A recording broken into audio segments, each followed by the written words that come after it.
Hi everyone, a very good morning and welcome back to my channel, which is Keeping It Real with Anupriya Topal and this is vlog 17 of our 21 day vlog challenge. अगर आपने अभी तक देखा है तो please आगे 4 vlog और रहेंगे 18, 19, 20, 21 उसको भी ज़रूर देखें और फिनाले को भी पूरा एंजॉय करें बिकॉज आप मेरे साथ यहाँ तक रहे तो मुझे पूरी उम्मीद है कि आप आगे भी रहेंगे, राइट। कल था 16 व्लॉग और कल था संडे, बहुत ही इंजॉयबल रहा। कल का जो हमारा keep it real with Eddie वाला सेगमेंट था वो बहुत ज़्यादा ऑथेंटिक और इम्प्रॉम्प्टू था।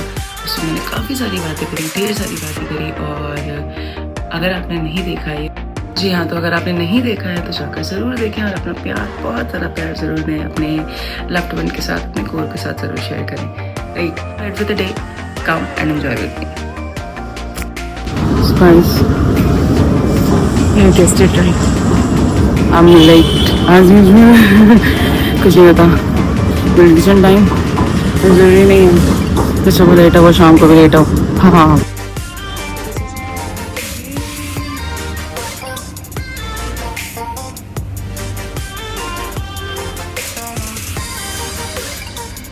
Hi everyone, so we are in the lift and it's lunch time, post lunch time. I have had my lunch and then I'm going for a walk and let's meet the cuties as well. I mean by cuties I mean by dogs, okay? Ha ha ha. Car से देखिए इस लड़की को। हो चुकी हूँ। इसको ये चेंज कर सकता है ना, जैसे चेंज करना है 29 के अकॉर्डिंग। मेरे बाहर से खड़े अजीब से आज अच्छे तो लग रहे हैं। ठंड लग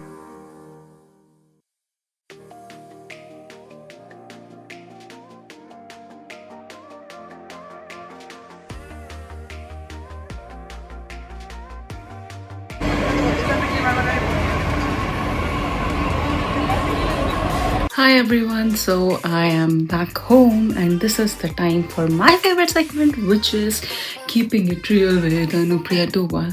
I love saying that because ये vlog का ऐसा segment होता है जहाँ पे I'm very much impromptu and I'm very much real. जो मेरा फीलिंग आता है ना वो मैं बोल देती हूँ और जो मुझे देखकर लगता है और जो मैं ऑब्जर्व करती हूँ सिर्फ वही बोलती हूँ, ठीक है। तो मेरे जितने भी इनपुट्स होते हैं वो सब देखे दिखाए और एक्सपीरियंस वाले होते हैं। सो प्लीज़ ये तो कहीं मत सोचना कि भैया अपनी मर्जी से बोला कुछ ऐसा बोला। No, I just don't do that. Even तो अगर मेरे दिमाग में कोई थॉट आता है ना so I always get it verified whether it is fine और not, whether I am thinking too much, anyways forget it. तो आज का keeping it real with Anupriya Topal में सेगमेंट में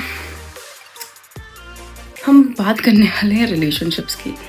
रिलेशनशिप्स में सबसे बेसिक चीज़ की, क्योंकि ये व्लॉग्स जो है वो ज़्यादा लंबे नहीं होंगे, छोटे ही होंगे, तो इसलिए मुझे बात भी एक ही एस्पेक्ट पे करनी पड़ेगी और वो होता है प्यार, ठीक है। हम ना हमेशा ही तो my God I love you, हम सीधा लव पे आ जाता है। मेरे अकॉर्डिंग और मेरे एक्सपीरियंस और जितना मैंने लोगों को देखा है, लव को आप जो डिफाइन करते हो ना वो महज 3 वर्ड्स में कर सकते हो। पहला कॉन्फिडेंस, दूसरा फ्रीडम और तीसरा होता है मोर देन योरसेल्फ, राइट। अब मैं तीनों चीज़ें समझाती हूँ क्यों। सबसे पहला confidence. If I love someone तो मुझे उसके प्यार पे भी पूरा भरोसा होगा, तो उसमें इनसिक्योरिटी नहीं होगी कि यार ये बंदा या ये बंदी कहीं और जा सकता है। जैसे कि हमारे पेरेंट्स और हमारा प्यार होता है वो ना अनकंडीशनल होता है, वो फुल टू कॉन्फिडेंस का होता है। हमें पता है कि हमारे माँ बाप ना जितने मर्जी एग्जाम्पल दे रहे दूसरों के बच्चों के, प्यार हमको ही करते हैं ठीक है। एंड हमारे पेरेंट्स को भी पता है कि ये बच्चे जितना भी बाहर चले जाएं, जितना भी मासी चाची दादियों के साथ जितने भी गिफ्ट्स एंड ऑल में इन्वॉल्व वो हो जाए, इम्प्रेस हो जाए, लेकिन आएंगे तो हमारे पास ही रोने के लिए तो वो होता है प्यार का। पहली चीज़ होती है कॉन्फिडेंस, ठीक है। दूसरी चीज़ जो मैंने बताई थी वो थी कि दूसरी चीज़ थी फ्रीडम। प्यार में ना फ्रीडम ज़रूर होती है।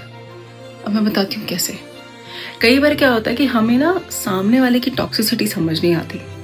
अगेन जहाँ पे फ्रीडम नहीं होती वहाँ पे इनसिक्योरिटीज़ होती है, ठीक है। सामने वाला आपको रिस्ट्रिक्ट करने की कोशिश करेगा, तो इससे बात नहीं करेगी, तू उस लड़की से बात नहीं करेगा, तू इसके पास नहीं जाएगा, नहीं नहीं नहीं, you are just mine, you are just mine. No, प्यार का मतलब होता है फ्रीडम।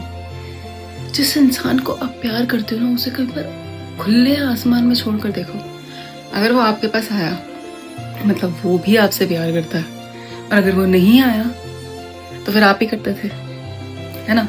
तो फ्रीडम से हमें रियलिटी भी पता चलती है।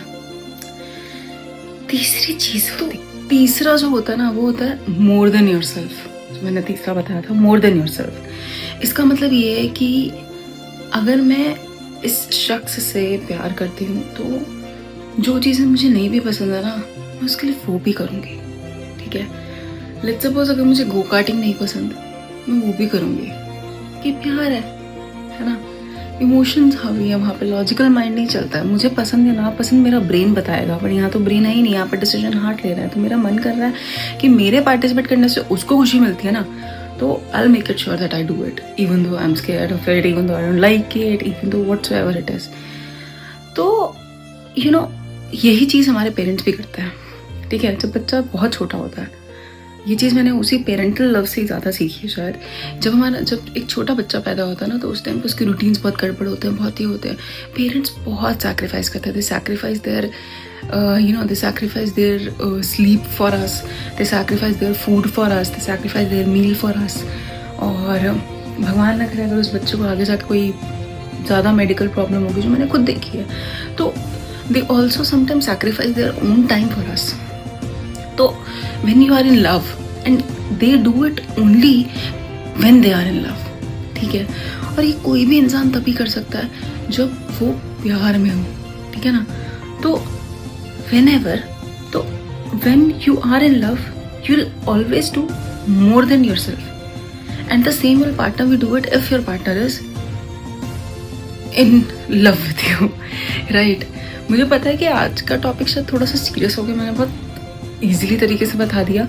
बहुत से लोग मेरे को ये भी कमेंट करेंगे अगर आपको भी लगता है कि इट्स बोलने में बहुत इजी लगता है, ये वो सोलाना फलाना, बट मैं बस इतना जानती हूँ कि मैंने जब कि आप जिससे प्यार करते हो, आप उसको पूरा फ्रीडम देते हो, आप उसको अपने प्यार में जो करते ही नहीं हो, आपको पूरा कॉन्फिडेंस होता है कि ये मेरा बंदा है या मेरी बंदी है, ठीक है, ये तो कहीं नहीं जाएगा, ठीक है ना। वही फ्रीडम और वही कॉन्फिडेंस। एंड ऑल्सो अगर मुझे लग रहा है कि अगर लेट्स सपोज अगर मेरे घर में बहुत ज़्यादा स्ट्रिक्ट एटमॉस्फेयर है कि लड़कों से नहीं मिलना, ये नहीं करना, and if I love someone, तो I will make it sure that I meet that person, right?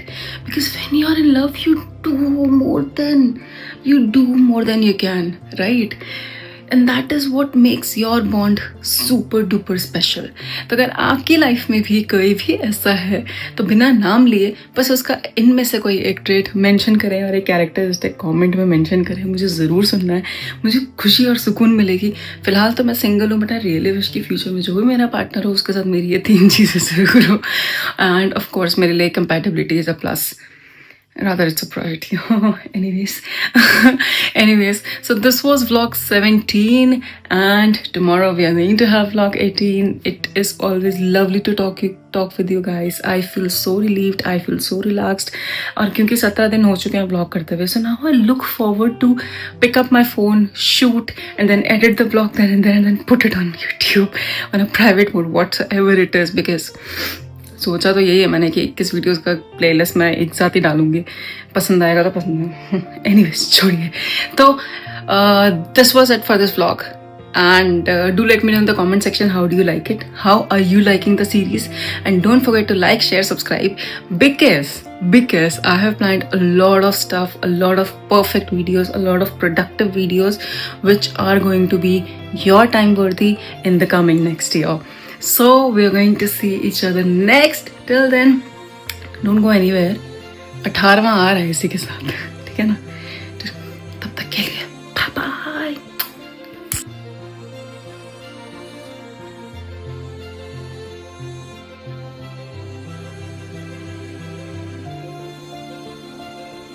So आज है Monday, today is December, I don't remember। anyways whatever it is, today is Monday and आज है week का starting and it has to be very energetic। आज हमारा fast है जो कि मंडे को यूजुअली रहता ही है, तो हम पूजा करेंगे, फिर जैसे कि आप देख चुके हैं कि it's around 6:30 and I have woken up early, thank God. I have freshen up early, thank God. So I have some time and I think I am gonna be on time today.